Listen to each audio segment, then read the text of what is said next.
Shalom, salam sejahtera di dalam kasih Tuhan kita Yesus Kristus. Bapak, Ibu, Saudara yang kekasih di dalam Tuhan, dimanapun Anda berada. Jemaat Tuhan di Gereja Keluarga Tabernakel Bandung. Saya selalu berdoa dan berharap kepada Tuhan supaya kita semua diberikan berkat, sukacita, damai sejahtera, semangat di dalam menjalani kehidupan ini.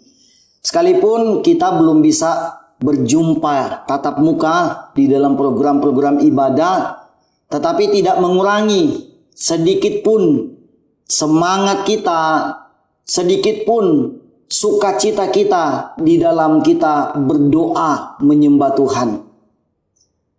Kita harus pelihara semangat ini. Tidak boleh mengurangi bahkan iman kita kepada Tuhan. Kepercayaan kita kepada Tuhan harus terus dipelihara dengan baik di tengah-tengah situasi seperti pada saat ini. Pada kesempatan ini dalam program doa dan puasa, saya ingin membagikan firman Tuhan kepada kita semua, dan saya berharap melalui firman Tuhan ini kita dapat diberkati oleh Tuhan. Firman Tuhan ini terambil di dalam kitab Yosua pasal yang ke-7 ayat 3 sampai ayat yang ke-5. Sekali lagi Yosua 7 ayat 3 sampai ayat yang ke-5. Firman Tuhan berkata demikian. Kemudian kembalilah mereka kepada Yosua dan berkata kepadanya, tidak usah seluruh bangsa itu pergi, biarlah hanya kira-kira 2 atau 3.000 orang pergi untuk menggempur Ai itu. Janganlah kau susahkan seluruh bangsa itu dengan berjalan ke sana, sebab orang-orang di sana sedikit saja. Maka berangkatlah kira-kira 3.000 orang dari bangsa itu ke sana. Tetapi mereka melarikan diri di depan orang-orang Ai, sebab orang-orang Ai menewaskan kira-kira 36 orang dari mereka. Orang-orang Israel itu dikejar dari depan pintu gerbang kota itu sampai ke Sebarim dan dipukul kala di lereng. Lalu tawarlah hati bangsa itu amat sangat. Bapak Ibu, kisah ini menceritakan bagaimana bangsa Israel pada saat itu berencana ingin menggempur Ai, ingin menguasai Ai dan mengalahkannya. Dalam perjalanan mereka menuju ke negeri Kanaan. Dan Ai ini sebetulnya kotanya tidak terlalu besar, bahkan jumlah penduduknya Alkitab mencatat hanya sekitar 12.000 orang saja. Kota Ai ini dibandingkan dengan Yeriko jauh lebih besar daripada Ai. Tetapi pada kisah ini mereka mengalami kekalahan yang begitu tragis, begitu mengenaskan, begitu memilukan hati mereka. Mereka mengalami kekalahan yang tidak diduga-duga pada waktu itu. Bahkan kalau kita lihat dalam ayat yang ketiga dikatakan, kemudian kembalilah mereka kepada Yosua dan berkata, mereka ini orang-orang yang mengintai kota Ai pada waktu itu, yang melihat keadaan kota Ai pada waktu itu. Mereka berkata kepada Yosua, tidak usah seluruh bangsa itu pergi, biarlah hanya kira-kira 2 atau 3.000 orang pergi untuk menggempur Ai itu. Janganlah kau susahkan seluruh bangsa itu dengan berjalan ke sana, sebab orang-orang di sana sedikit saja. Jadi dalam pandangan mereka ya orang-orang Ai itu nggak terlalu banyak, cuman sedikit dibandingkan dengan Yeriko yang begitu besar kotanya dan jumlah penduduknya begitu banyak. Jadi nggak perlu banyak orang, sehingga ayat yang keempat dijelaskan hanya 3.000 orang yang berangkat dari bangsa Israel ini untuk pergi menggempur Ai. Tetapi begitu mereka masuk ke kota Ai dan menggempurnya, situasi berbicara lain. Keadaan berbicara lain. Justru bangsa Israel mengalami kekalahan pada waktu itu. Sebaliknya orang-orang Ai ini mengalahkan bangsa Israel. Mereka mengejar bangsa Israel. Bahkan dikatakan ada 36 orang Israel mati di tangan orang-orang Ai. Dan sisanya lari tunggang langgang pada waktu itu. Lari terbirit-birit karena mereka mengalami kekalahan. Betapa pentingnya bangsa ini harus menguasai Ai. Betapa pentingnya bagi mereka untuk bisa mengalahkan kota Ai dalam perjalanan mereka menuju ke negeri Kanaan. Karena tempat itu akan mereka lewati, jadi harus mereka kalahkan, harus mereka taklukkan orang-orang Ai. Dan hanya sedikit, tetapi justru mengalami kekalahan. Dan ini kekalahan yang sangat luar biasa, memalukan mungkin bagi mereka, karena hanya sedikit orang-orang Ai pada waktu itu. Dalam pelajaran kehidupan kita sebagai orang-orang yang percaya kepada Tuhan, kadang-kadang dalam hidup ini kita baru saja mengalami kemenangan, kemudian kita mengalami kekalahan. Baru saja kita mengalami berkat yang luar biasa, tapi kemudian kita mengalami yang namanya kerugian dalam hidup ini. Itulah hidup. Dan kita harus bisa memahaminya, mempelajarinya. Kenapa itu terjadi dalam kehidupan kita. Nah, kalau kita lihat dalam firman Tuhan, ada contoh di dalam 1 Raja-Raja pasal 19 ayat yang ke-10, itu juga mengisahkan tentang Elia. Elia baru saja mengalahkan nabi-nabi palsu kurang lebih 450 orang di Karmel, di Bukit Karmel. Baru saja dia mengalahkannya, tiba-tiba pada pasal berikutnya dijelaskan bahwa dia lari, menyembunyikan diri ke dalam gua karena ketakutan. Nah, ini dalam kehidupan kita kadang-kadang satu sisi kita mengalami keberanian, satu sisi kita mengalami ketakutan dalam hidup ini. Dan kalau kita lihat apa yang terjadi kepada bangsa Israel, kenapa mereka mengalami kekalahan terhadap Ai, ada masalahnya di sana. Adalah satu orang bangsa Israel ini melakukan kesalahan di mata Tuhan, yaitu dosa Akan. Kalau kita lihat dalam pasal yang ke-7 tadi, itu kita baca secara keseluruhan. Setelah bangsa Israel ini mengalami kekalahan terhadap Ai, mereka berseru dan Yosua juga berseru kepada Tuhan. Karena ini di luar dugaan. Berseru kepada Tuhan. Kenapa terjadi kekalahan? Lalu Allah menyingkapkan dosa Akan. Allah mengatakan bahwa ada satu orang atau ada orang di antara kamu yang telah melanggar perintahku, melanggar apa yang disampaikan oleh Allah kepada mereka ketika mereka menggempur Yeriko pada waktu itu, yaitu Akan. Dalam ayat yang ke-10 dikatakan, lalu berfirmanlah Tuhan kepada Yosua, bangunlah, mengapa engkau sujud demikian? Orang Israel telah berbuat dosa. Mereka melanggar perjanjianku yang kuperintahkan kepada mereka. Mereka mengambil sesuatu dari barang-barang yang dikhususkan itu. Mereka mencurinya, mereka menyembunyikannya, dan mereka menaruhnya di antara barang-barangnya. Jadi ini yang dilakukan oleh bangsa Israel. Dan ini dilakukan oleh yang namanya Akan melakukan dosa, pelanggaran, melanggar perjanjian dengan Allah. Apa yang dilakukan oleh Akan? Kita lihat dalam ayat yang ke-20. Lalu Akan menjawab Yosua, katanya, benar, akulah yang berbuat dosa terhadap Tuhan Allah Israel. Sebab beginilah perbuatanku. Aku melihat di antara barang-barang jarahan itu jubah yang indah, buatan Sinear, dan 200 sikal perak, dan sebatang emas yang 50 sikal beratnya. Aku mengingininya, maka ku ambil semuanya itu, disembunyikan di dalam kemahku, dalam tanah, dan perak itu dibawa sekali. Jadi kita lihat Akan ini mengambil barang-barang jarahan yang pada waktu itu Allah mengatakan ketika memasuki Yeriko tidak ada yang diambil, semuanya harus dibakar, ditumpas habis. Tapi dia mengambil barang jarahan yang memang nilainya sangat mahal. Dikatakan dia mengambil jubah yang indah buatan Sinear. Dia mengambil 200 sikal perak dan sebatang emas yang 50 sikal beratnya.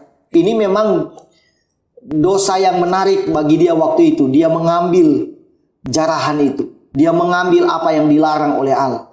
Nah, pertanyaannya adalah mengapa ketika Allah mengizinkan mereka masuk dan mengalahkan Yeriko, tidak ada satu barang pun yang dijarah, semuanya harus dibakar dan ditumpas habis. Kalau kita lihat, Yeriko ini ternyata dalam bahasa aslinya itu menggunakan kata herem. Herem itu artinya haram. Jadi tidak ada yang harus dibiarkan, semuanya harus ditumpas karena ini bicara tentang haram, barang yang diharamkan oleh Allah pada waktu itu. Sehingga tidak boleh diambil, semua harus dibakar habis. Ini cerita firman Tuhan. Nah, tetapi akan melakukan dosa. Nah, akibat dosa dari Akan ini berakibat fatal terhadap kekalahan bangsa Israel pada waktu itu. Dalam hal ini saya ingin membagi 3 hal atau menyampaikan 3 hal penting buat kita semua. Yang pertama adalah kesalahan satu orang dapat mempengaruhi banyak orang. Kesalahan satu orang dapat mengakibatkan fatal kepada banyak orang. Dosa akan mengakibatkan kekalahan terhadap seluruh bangsa Israel. Dalam kehidupan kita sebagai orang yang percaya kepada Tuhan, katakanlah dalam kehidupan rumah tangga, kesalahan satu orang dalam rumah tangga ini bisa mengakibatkan satu keluarga itu mengalami hal yang buruk. Ya, bisa saja mengalami hal yang buruk kalau satu orang melakukan kesalahan. Karena itu betapa hati-hatinya kehidupan kita di dalam kita menjalani kehidupan ini. Karena kesalahan kita satu saja itu bisa mengakibatkan fatal bagi banyak orang, bagi keluarga kita. Terutama katakanlah sebagai seorang kepala rumah tangga, sebagai seorang suami yang bertanggung jawab penuh terhadap keluarga. Dosa satu orang kepala rumah tangga ini bisa mengakibatkan istri dan anak-anak mengalami hal-hal yang mungkin buruk dalam kehidupan keluarga. Ini pesan buat kita, betapa hati-hatinya kita di dalam kita menjalani kehidupan ini. Keputusan kita itu bisa mempengaruhi masa depan kita. Karena itu jangan sampai kita salah di dalam mengambil sebuah langkah dan keputusan. Kalau Allah melarang bangsa Israel tidak boleh mengambil satu barang pun ketika mereka menaklukkan Yeriko, itu tidak boleh dilakukan. Tetapi akan melanggar perjanjian pada waktu itu. Sehingga ketika mereka masuk mengalahkan Ai yang hanya kecil saja, tidak terlalu besar, mereka mengalami kekalahan. Perjanjian dengan Allah itu tidak boleh main-main. Itu fatal dalam kehidupan kita. Yang kedua, jangan pernah meremehkan perintah Tuhan. Allah memerintahkan kepada mereka untuk tidak boleh mengambil barang itu, tetapi mereka melanggarnya. Tidak boleh meremehkan perintah Tuhan. Apa yang menjadi perintah Tuhan dalam kehidupan kita hari-hari ini? Kita harus taat terhadap perintah Tuhan. Sekecil apapun perintah Tuhan itu, jangan sampai kita mengabaikannya. Ada banyak orang Kristen yang menganggap enteng perintah Tuhan itu. Kan cuman ini doang. Kan cuman itu saja. Cuman segini aja nggak masalah. Kita menyederhanakan apa yang menjadi larangan Tuhan dalam hidup kita dengan melanggarnya. Kan cuman ini doang. Kan cuman begitu saja, nggak ada masalah. Kita yang menyederhanakannya. Padahal perintah itu sudah datang dalam kehidupan kita. Sebab itu kita harus benar-benar secara hati-hati dan waspada di dalam menjalani kehidupan ini. Jangan menyederhanakan apa yang menjadi larangan Tuhan dalam kehidupan kita. Taat kepada Tuhan itu penting dalam menjalani kehidupan ini. Kita harus benar-benar memiliki komitmen yang kuat dengan Tuhan. Kalau kita lihat perjalanan bangsa Israel dari Mesir menuju ke tanah Kanaan, persoalannya cuma satu mereka dengan Allah. Kenapa mereka sering kali ya mereka mengalami kekalahan, tapi kemudian mengalami kemenangan, mengalami kekalahan lagi, dibiarkan Allah dikalahkan oleh bangsa-bangsa lain. Kenapa demikian itu terjadi? Ada satu hal, karena Israel sering kali melanggar perintah Allah. Mereka menyembah berhala, mereka tidak taat terhadap perintah Allah. Hanya masalah melanggar, sehingga mereka mengalami kekalahan dan kekalahan dalam hidup mereka. Karena itu penting dalam kehidupan kita sebagai orang-orang yang percaya kepada Tuhan. Mari kita benar-benar mengkoreksi setiap kehidupan kita, setiap pribadi kita. Karena kesalahan satu saja dalam hidup ini bisa mengakibatkan fatal. Kita menyerahkan hidup kita ke dalam tangan Tuhan secara totalitas. Kita menyerahkan hidup kita ke dalam tangan Tuhan secara sepenuhnya. Serahkan hidup kita kepada Tuhan. Jangan pernah menyakiti hati Tuhan. Walaupun memang kita seringkali menyakiti hati Tuhan. Kita mengucap syukur kita berada di bawah hukum anugerah kasih karunia Allah Tuhan Yesus Kristus yang mengampuni kehidupan kita. Tetapi bukan berarti karena kasih karunia dan anugerah itu kemudian kita mempermainkan apa yang sudah diberikan Allah di dalam kehidupan kita. Jangan pernah meremehkan perintah Tuhan. Kemudian yang ketiga, yang terakhir adalah cepat membangun kesadaran dalam kehidupan kita ketika kita melakukan kesalahan. Cepat membangun kesadaran. Yosua ketika dia tahu dari Allah ada satu orang yang melakukan dosa, dia perintahkan supaya Akan dan keluarganya dibawa. Seluruh harta-hartanya diambil. Jarahan dia dan harta dia diambil. Diceritakan di dalam ayat-ayat selanjutnya. Ayat 22 dikatakan, lalu Yosua menyuruh orang segera pergi ke kemah itu, dan sesungguhnya semuanya itu disembunyikan dalam kemah Akan, dan perak itu ada di bawah sekali. Maka mereka mengambil semuanya itu dari dalam kemah, lalu membawanya kepada Yosua dan kepada semua orang Israel, dan mencurahkannya di hadapan Tuhan. Kemudian Yosua beserta seluruh Israel mengambil Akan bin Zera dan perak, jubah dan emas sebatang itu, anak-anaknya yang laki-laki dan perempuan, lembunya, keledainya, dan kambing dombanya, kemahnya, dan segala kepunyaannya. Lalu semuanya itu dibawa ke lembah Akor. Berkatalah Yosua, seperti engkau mencelakakan kami, maka Tuhan pun mencelakakan engkau pada hari ini. Lalu seluruh Israel melontari dia dengan batu. Semuanya itu dibakar dengan api dan dilempari dengan batu. Sesudah itu didirikanlah di atasnya suatu timbunan batu yang besar yang masih ada sampai sekarang. Lalu surutlah murka Tuhan yang bernyala-nyala itu. Oleh sebab itu nama tempat itu sampai sekarang disebutkan lembah Akor. Jadi ketika Yosua memerintahkan mengambil semua apa yang dimiliki Akan, kemudian akan dilempari dengan batu, maka murka Allah surut pada waktu itu. Dan pada pertempuran berikut dengan Ai, begitu mudahnya mereka mengalahkan Ai yang kecil itu. Dalam kehidupan kita, masalah kecil bisa mempengaruhi sesuatu yang besar dalam hidup ini.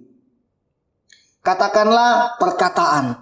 Perkataan ini bisa mempengaruhi, memberikan dampak pengaruh yang besar dalam kehidupan kita. Maka itu perkataan itu penting untuk dijaga. Sikap kita penting untuk dijaga. Hari-hari ini kita menghadapi situasi yang tidak mudah.